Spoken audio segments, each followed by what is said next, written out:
মতন মিথ্যা ব্যারিস্টার, তুই কোনো ব্যারিস্টার, তোকে জাস্ট ইউজ করতেছে আওয়ামী লীগ। তুই আওয়ামী লীগের একজন চামচা, তুই আমাকে বল, তুই পারলে বড় বড় কোম্পানি আছে বসুন্ধরা গ্রুপের, কারণ নাম ধরে বাঞ্চুতের বাচ্চা, তুই তোর তোমার সাহস দিয়ে আনসারকে আপনি সরকার হইয়া গরিবের পেটে লাত্তি দেন, গরিবের জগৎ দেন না, কিছু দেন না। কি কারণে? কাম করে ভাত খায়, রিক্সা চালায়, মাথার গাম পায়া হালায়া, সেই টাকা দিয়া বাল বাচ্চা লইয়া একটু মাল সাবানা করছি, সব আপনারা কেন বাইঙ্গা লাইছে। আসসালামু আলাইকুম দর্শক, দেশ ও দেশের বাইরে থেকে যারা এই মুহূর্তে ভিডিওটা ওপেন করেছেন সবাইকে অসংখ্য অসংখ্য ধন্যবাদ। দর্শক, প্রথমেই শিরোনাম দেখেছেন, এখন দেখবেন বিস্তারিত। প্রথম অংশের আপনারা যে কথাগুলো শুনেছেন, যে বিশেষ করে আরাব খান ব্যারিস্টার সুমনকে চ্যালেঞ্জ করলেন এবং হুমকি দিলেন। কিন্তু কেন এই চ্যালেঞ্জ এবং কেনই এই হুমকি? উনি আরও তাচ্ছতিচ্ছিল্য করে কিছু কথা বলেছেন, যে কথাগুলা অযৌক্তিকভাবে উনি জানিয়েছেন। তবে এই সমস্ত কথা বলার কারণ কি জানতে আপনাদেরকে পুরো ভিডিওটা দেখতে হবে, যে ব্যারিস্টার সুমনকে কেন গালাগালি করছেন, কেন রাজাকার বলছেন, কেন চামচা বলছেন। এই মানুষটা আসলে কে? এই আরাব খান উনি কে? আপনারা অবশ্যই ইতিপূর্বে জানতে পারবেন যে এই মানুষটা কে, ব্যারিস্টার সুমনকে এইভাবে গালিগালাজ করছে। জানতে আমরা যখন এর চেষ্টায় চলছি, ব্যারিস্টার সুমন সেখানে বলেছে যে আমি কাউকে অন্যায় করতে দিব না, নিজে অন্যায় করব না। হ্যাঁ, মজা মারে ফজা খায় আর আমরা শুধু বৈঠা পাই, এই কথাটা ব্যারিস্টার সুমন বলেছেন। কিন্তু কেন? আর এক ব্যক্তি বিশেষ করে হুঙ্কার দিয়েছেন সরকারকে। কিন্তু কেন এই হুঙ্কার, কেন এই প্রতিবাদ, যা আমরা ইতিমধ্যেই সব কিছুর বিস্তারিত জানতে এখন আরাফ খানের কাছে আমরা চলে যাব। ওনার বক্তব্য শোনার পরে ব্যারিস্টার সুমনের কিছু কথা শুনব। মতন মিথ্যা ব্যারিস্টার, তুই কোনো ব্যারিস্টার, তোকে জাস্ট ইউজ করতেছে আওয়ামী লীগ। তুই আওয়ামী লীগের একজন চামচা, তুই আমাকে বল, তুই পারলে বড় বড় কোম্পানি আছে বসুন্ধরা গ্রুপের, কারণ নাম ধরে একটা ভিডিও বানাতো। তুই হঠাৎ করেই সুমনকে নিয়ে কথা বললেন আরাব খান, কি বললো দেখুন। এই যে দেখেন, একজন পুলিশ অফিসার, বাংলাদেশ পুলিশ প্রধান ছিলেন, তাকে নিয়ে এই যে কথা বলতেছে হচ্ছে ব্যারিস্টার, ওই যে ফুটবল, লাথি খাওয়া ফুটবল, যে আওয়ামী লীগের চামচা। তারপর বিভিন্ন যে প্রবলেমে থাকে তাকে নিয়ে কথা বলে। কেন? তোর যদি সাহস থাকে, তুই তো একজন ব্যারিস্টার, লাথি খাওয়া ব্যারিস্টার, ঠিক আছে, তোর যদি সাহস থাকে, সেই পুলিশ অফিসার যখন ক্ষমতায় ছিল তখন তাকে নিয়ে কথা বলিস নাই কেন? কই, তখন তো দেখি নাই তুই তাকে নিয়ে কোনো কথা বলছিস। তুই কথা বলিস বিভিন্ন মানুষ নিয়ে, যারা প্রবলেমে থাকে তাদের নিয়ে কথা বলিস। একজন বাংলাদেশে একটা মন্ত্রী, মিনিস্টার, একটা উচ্চ পর্যায়ে যারা আছে তাদের একজনের ছেলে মেয়ে বাংলাদেশে পড়ালেখা করে? সব তো বিদেশে পড়ালেখা করে, বিদেশে টাকা পাচার করে, বিদেশে বাড়ি বানায়।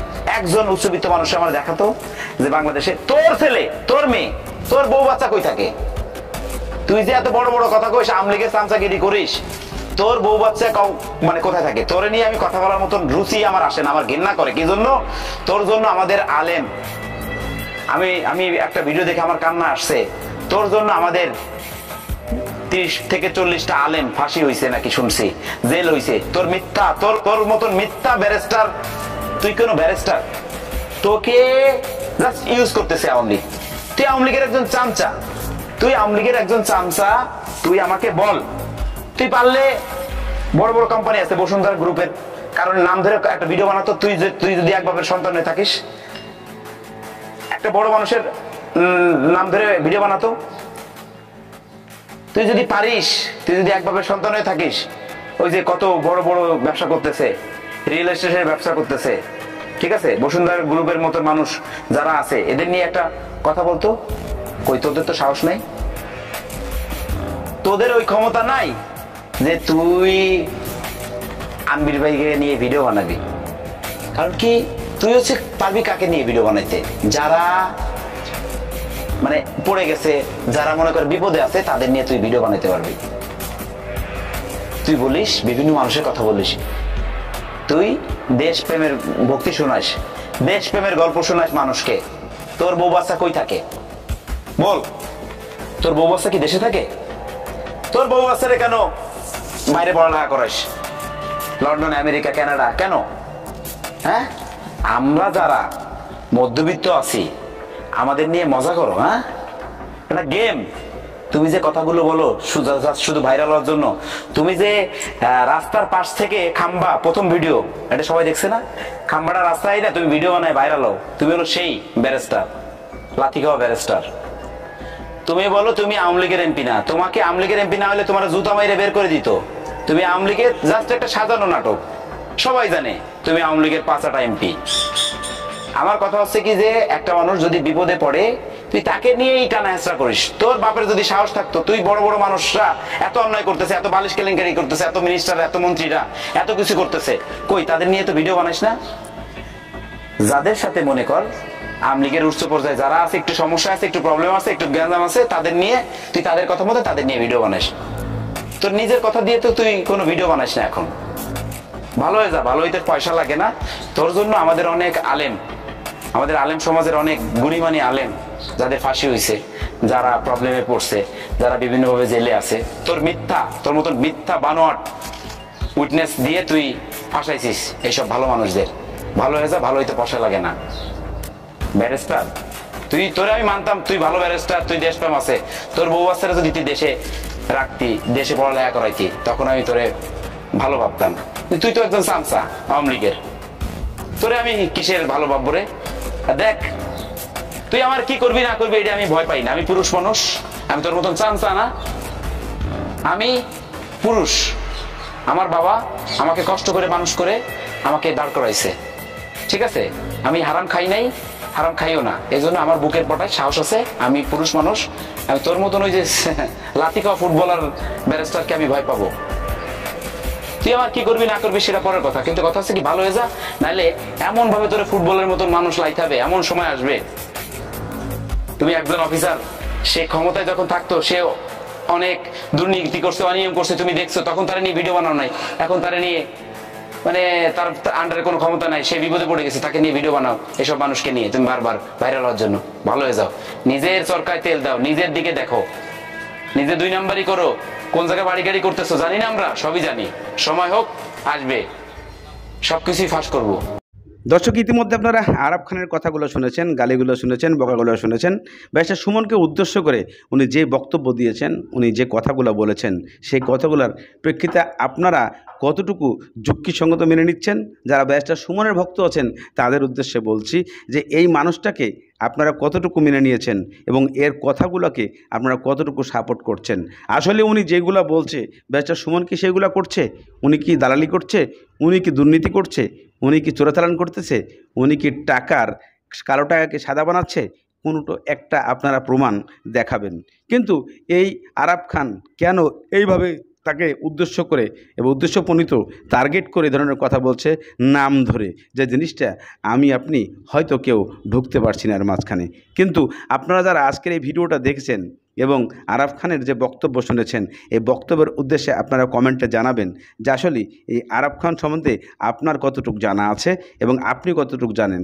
সেই জিনিসগুলা কমেন্টের মাধ্যমে আমরা তুলে ধরবেন, তাহলে এই ব্যক্তির আমরা ভিডিও বানাতে খুব সহজ পথ অবলম্বন করব এবং তার যে কুকর্ম আছে সেগুলো তুলে ধরব। একজন ভালো মানুষকে নিয়ে উনি দুবাইয়ের মাটি থেকে এইভাবে উল্টাপাল্টা কথা প্রকাশ করছে, যে জিনিসটা আপনাদের কাছে কতটা যুক্তিগত মনে হয়েছে, যা আমার মোটেও হচ্ছে না। কেননা ব্যারিস্টার সুমন বাংলাদেশের একজন ফাটাকৃষ্ট, বাংলাদেশের একজন ভালো মানুষ, বাংলাদেশের একজন ভালো আইনজীবী, বাংলাদেশের একজন ভালো রাজনীতিবিদ। চলুন আমরা ব্যারিস্টার সুমনের কিছু কথা শুনে আসি, তাহলে আমরা বুঝতে পারবো। মজা মারে মজা ভাই, আর আমরা খালি বুঝা ভাই বুঝছেন নি? ওই উনকা প্রতিটা দাবে বাড়ি আইব, কিতা কিতা বরাদ্দ দেয়। উনাই দুঃখের কথা কিতা কইতাম, ঈদের সময় যে জননেত্রী শেখ হাসিনা যে শাড়ি আর লঙ্গি দেয়, এটা আগে জীবনে উনছিলানি কোনোদিন? এবার আমি ঘোষণা দিয়ে কইলাম, জননেত্রী শেখ হাসিনা 400 শাড়ি দিছেন আর এই লঙ্গি দিছেন আপনারে। আমি কিতা করলাম, সবাই দিয়া বন্টন করে ইউনিয়নে দিয়া সাইডে দিলাম। আমি কিন্তু ঘরে ঘরে গিয়ে দিতাম মনে কিতাব মজা এরা পাইছে। আগে যারা জীবনের শাড়ির কথা কইছে না, ফুলাটাই মাইনে দিচ্ছেন মনে হয়। এরই আজকে কয় কয় শাড়ি দিচ্ছেন ঠিক হই, 2টা শাড়ি বন্ধুর বলে দিয়েছে। মানে আমার কেটা কেটা কয় ওই দেশের কিতা কাম করতে এটাতে মাইরে দৌড়ে পালা কয় মাইরে দিলে কেউ জানলো না, আর ওকে দিশতে বন্ধুর বলে দিলাইছ। এরপরেও নয়, আমি বেরিতে সুমন, আমার বাপ বাচ্চা আসুন আসেননি বাচ্চা, আমার ভাই দেশে থাকুন তাহলে লন্ডন, আমার সব বোন তখন পুরানো কানাডা আমেরিকা, আমার বউ বুড়াবুড়িও নাই, আমার ভাই নাই, আমার চাচা নাই, আমার মামু জেলায় আছে নিলেন সব হইলে গিয়ে আপনার এই মেসাপ ওই কুকাওড়া শুনছেন কোনোদিন আমার কোনো মামুর নাম। এর বড় আমি যে আপনারা কিছু লোক লইয়া চলে, এরা কিলায় হাত তুলে লাগছে, কিলায় ওই কিতা কয় হারভেস্টার মেশিন কিনে লাগছে। আল্লাহ যে বাঁচাইছেন, যদি আমার বাইন চাস্তর বাইন থাকতো ডেলি মনে আমার একবার উলঙ্গ করে ছেড়ে দিলাম। এখন আমার সাথে যারা থাকে ভাই, আমি না ওই সিদ্ধান্ত নিছি আগুনে ফুইরা যতদিন এমপি আছি একটা দেখা বানাইতাম না। আমার যারা খাদির ভাই আমার সাথে আছে, সাজিদ আমার সাথে আছে, সিএনজি সেক্রেটারি, এরা কি আমার মতো বাবা আমার ভিসে যারা আছে এরা কি সংসার নাই? এরা কি একটা উনারা আবেদন করলে অসুবিধা আছে, এই আবেদনে এরা করতে পারতো না। আর অভিগঞ্জের কিছু লোক এরা আমরা সম্পদ খায়। এখন আমরা কোন পালা নেতা তৈরি হইলে কেমনে সংবাদপত্রের নিউজ ইটাইটা করে আমরা নেতা লাইন নষ্ট করতো, ইটার লেগে এরা বুঝাবে। এমন কোন ব্যবসা বাদ আছে অভিগঞ্জে যায় না, পার্সেন্টেজ যায় না, শ্রীমঙ্গল যায় না পার্সেন্টেজ বলে না। একটা জিনিস শুনুন, এটা হইলে তো বেলা আমি খাইছি ফুল। ওই যে চা বাগান আছে না, আমরা চা বাগান আছে না, চা বাগানের কম এরা চা বাগানের শ্রমিকরা পাঙ্গেরা আটা খায়, জানেন না আপনারা? এটা এই কম পাঙ্গা দেওয়ার যে ব্যবসাটা, এই ব্যবসাটা আগে আছে সোনারঘাটে, এই ব্যবসাটা বাড়ি দিয়ে হয়ে গেছেন শ্রীমঙ্গলের লোকে, খুনানের লোকে। এখন নিয়ন জ্ঞানে এখন সোনারঘাটের মানুষ আমার ইয়া বলতেছে ভাই শ্রীমঙ্গলের মানুষে এরার বাগানের ব্যবসাও করে, আবার আমরার বাগানের ব্যবসা করে। আমরার কি সোনারঘাটের মানুষের কি সোনারঘাটের ব্যবসা করার অধিকার নাই? এই কথা কইল সাইকিটা মানুষের কয়েকটা আমরা সোনারঘাটের মানুষের বলে সান্দাবাজি আরম্ভ করছি। মানে ব্যবসা ভালো করতে পারতাই না তুমি, তাও তুমি বিপদ করবা। ওই লোকটাকে ভোট কেন্দ্র থেকে বাইর করছে, বাইর করার সাথে সাথে উনি আমার গেঞ্জের কলারে এভাবে ধরছে, যেটা বলতেছে বাঞ্চুতের বাচ্চা, তুই তোমার সাহস দিয়ে আনসারকে চার্জ করে তোর ক্ষমতা কে দিয়েছে? আমাকে কথা হয়ে আমার মারপিট শুরু করছে। এই যে দেখেন আমার কপালে কিন্তু খোলা ছিল, তারপরে এই দিকটা খোলা ছিল, আমার কপালে আমাদের টিপ মেরে ধরছিল, তারপরে আমাকে আশ্বাস শরীর আমার যখন আমাকে কিন্তু এতটা মারপিট করছে, রাস্তায় তারা সবাই মিলে আমাকে সদর হসপিটালে ভর্তি করছে। এখন আমি হসপিটাল থেকে নিয়ে আসি, ছাড়পত্র নিয়ে আসি, কিন্তু ওরা আমাকে অনেক জখম করছে আমার শরীরের মধ্যে। কিন্তু আমরা বেশ সুমন ভাইয়ের জন্য আমরা আপ্যায়ন চেষ্টা করে আমাদের 7 নম্বর ওয়ার্ডে আমরা মনে করেন মানুষের সবাই একত্রিত করে আমরা 1700 ভোট আমরা মানে কষ্ট করেছি। আলহামদুলিল্লাহ সুমন ভাইয়ের জনপ্রিয়তা ভালোবাসা, উনি বাগান প্রত্যেকটি বাগানই একমাত্র শানপুর বাগানই শুধু 800 ভোটে উনি করেছেন। প্রত্যেকটি বাগানই প্রায় অনেক ভোটে 1000-1500 ভোটে এগিয়েছিলেন। তাই আমি বলবো সারা সোনারঘাট মাধবপুরের মানুষ এইভাবে করে আমাদের দেশের সাইদুল সুমন ভাইকে নির্বাচিত করেছেন। আমি আমার ব্যক্তিগত পক্ষ থেকে সুমন ভাইয়ের পক্ষ থেকে সবাইকে অভিনন্দন এবং করতে যাইয়া দেখছি একটা ইগল ফাঁকি যদি আমাদের কাছে দেখা দিছে, শত ইগল ফাঁকি আমাদের কাছে ধরা দিছে। যে বিশাল ভোটে ব্যবধান হচ্ছে, মানুষ আমাদেরকে মন্তব্য বলে এগুলো জিন এসে দেয় নাই, এগুলো কিন্তু ফেরেশতাই নাই, শুধু মানুষ আল্লাহ কুদরতি ভাবে ক্ষমতা লাভ করেছে, তিনি কুদরতি ভাবে মানুষকে জয়যুক্ত করেছে। আজকে এই ইগল ফাঁকি বিশাল ব্যবধানে ভোট দিয়ে আজকে আমি বলেছিলাম যে ইলেকশন আগে 1.5 থেকে 2 লাখ ভোটে আজকে সুমন ভাই ব্যারিস্টারকে আমরা জয়যুক্ত করব। আমার বাড়ি বেশি দূর না, এখানে পাশে বাগবাড়ি, সরজাবাড়ি, উত্তরপাড়া গ্রাম।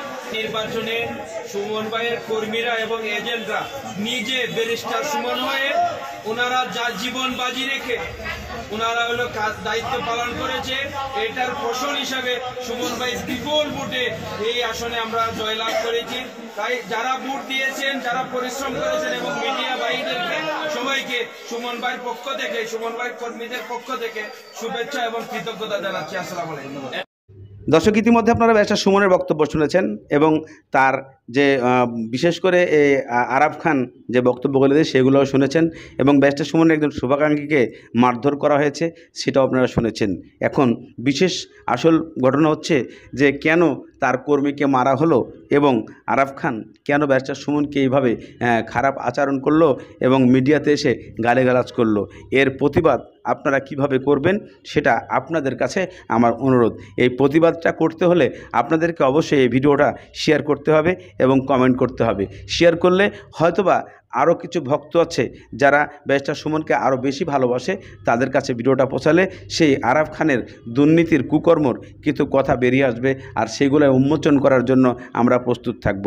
আশা করি আপনারা যারা এই ব্যাপারে জানেন অবশ্যই কমেন্টে উল্লেখ করবেন এই আরাফ খানের ব্যাপারে, তাহলে আমরা নেক্সট ভিডিওতে তার কুকর্মগুলো ফাঁস করতে পারবো ইনশাল্লাহ। আশা করি আজকের মতো এখানে শেষ করছি। ভালো থাকুন, সুস্থ থাকুন, দেখা হবে পরবর্তী ভিডিওতে সন্ধ্যে 7টা।